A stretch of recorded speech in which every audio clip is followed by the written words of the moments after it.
Blog Talk Radio.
This is America First Patriot Podcast. I'm your host, Chauncey Brown.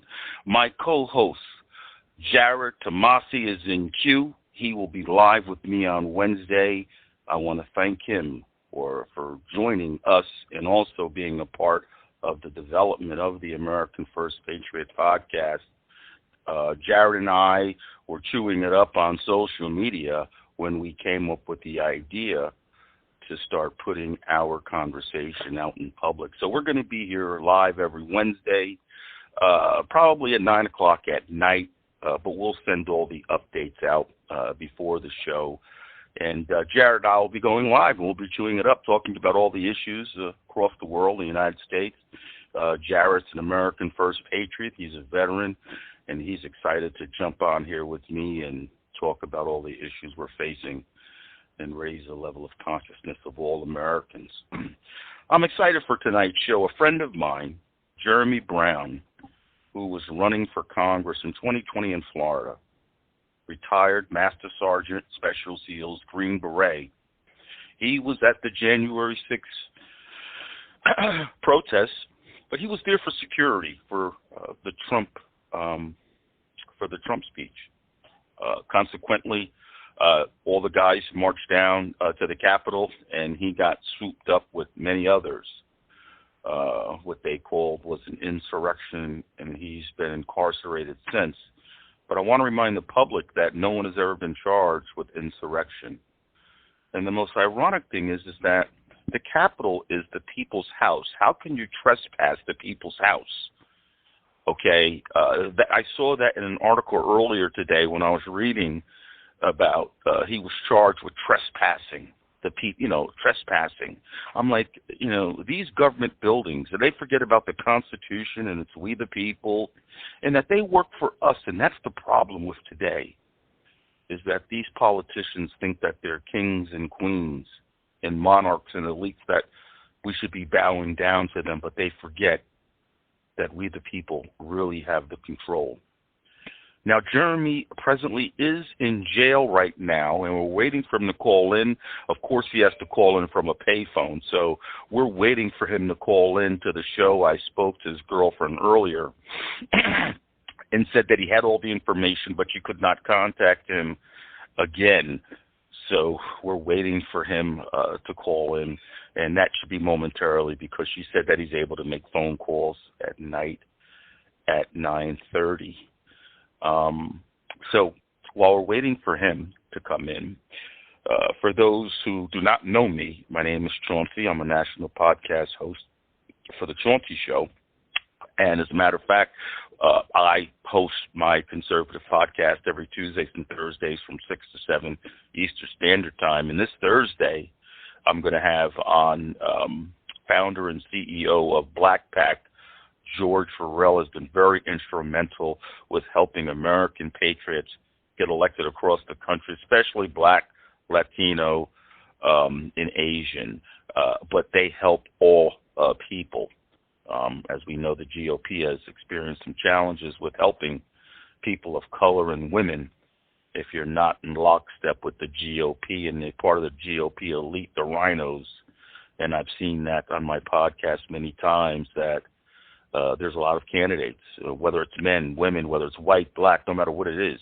If you're not in lockstep with the establishment, they're barring you, they're blocking you, they're using others to call you a Democrat plant and all kinds of names. And it is sad, but we have to weed out those rhinos. We have to weed out all those career politicians who have done nothing but become wealthy on the backs of taxpayers while oppressing the masses of people. You know. Oh, we got somebody in the studio. I hope this is Jeremy. Everybody stand by for a second. Hopefully this is Jeremy. Oh, my goodness. They just hung up. Okay, so I don't know who that was calling me. Hold on 1 second, everyone. Please stand by.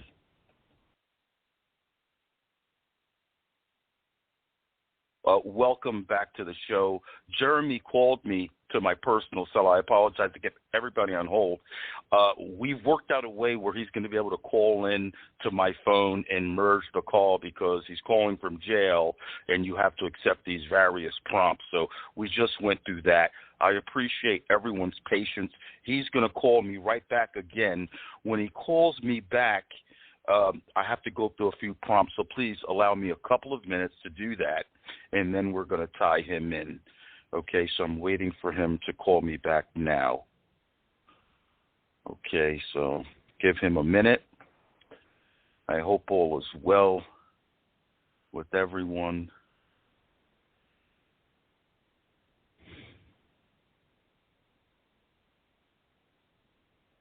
As soon as he calls back, I'm going to merge the call.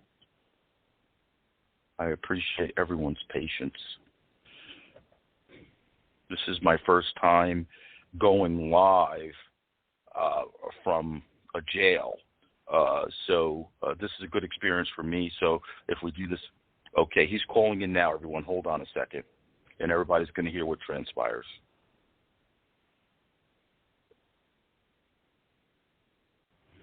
Hello. This is a prepaid debit call from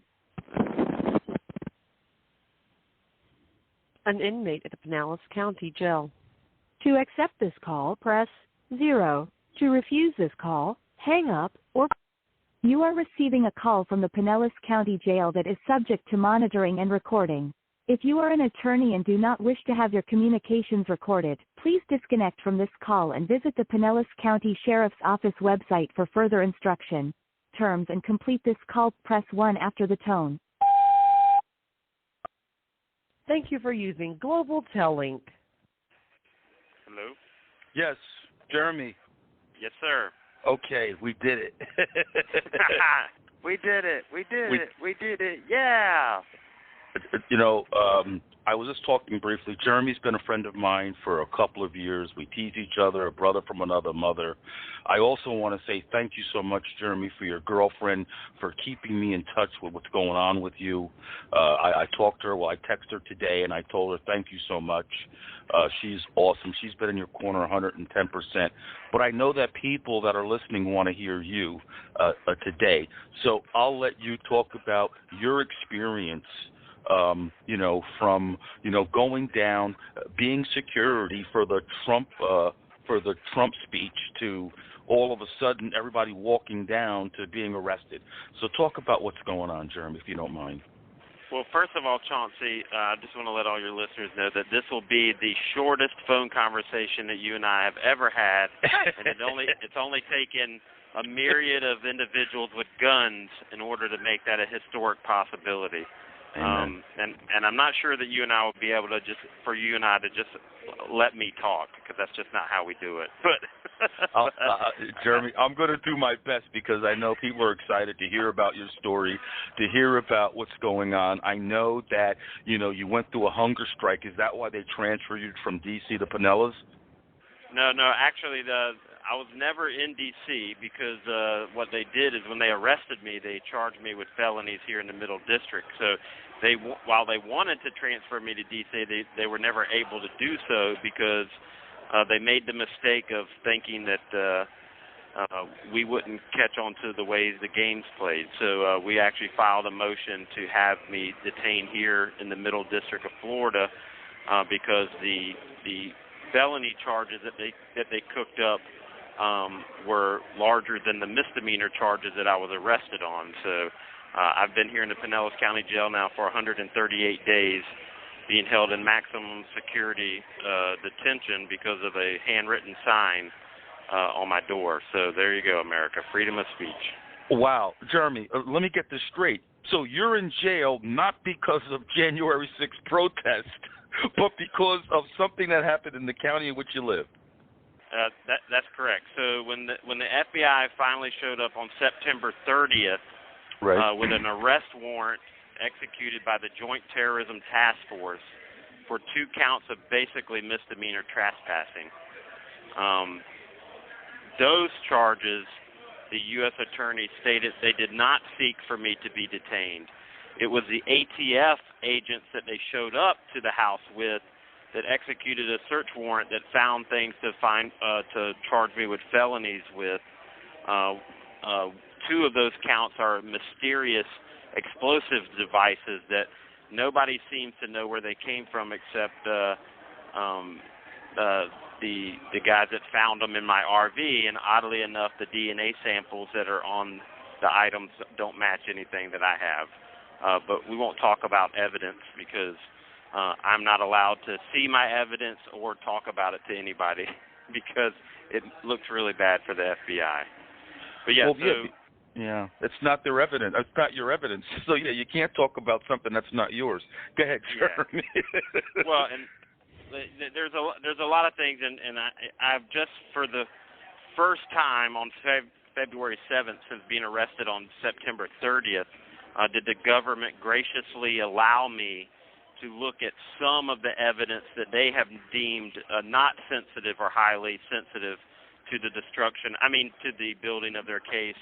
And so they have graciously allowed me to review some of the evidence, and from that evidence review, I have 32 pages worth of notes from going over photographs and documents that they have used to build this mythical case. The reality is that on December 9th, 2020, the exact same agents that arrested me on September 30th conducted a soft recruitment of me as a confidential informant to spy on American citizens, of which I turned down. Once I attended the January 6th rally as a member of a personal security detail that was a group of guys associated with the Oath Keepers that volunteered to provide security for speakers and organizers of the Stop the Steal rally. Under VIP credentials, we literally were in the closest section to the President of the United States, cleared through Secret Service vetting as well as a physical checkpoint that morning. We performed those security details that day. After that day was over, having heard all the lies and media narrative and everything, I decided to go public with the recording of that FBI recruitment meeting on March 5th. And for quite a while, I made the rounds of interviews and was as loud as I could possibly be. But, little old Jeremy, he doesn't have these big-name media contacts, and my story wasn't fitting in with the narrative.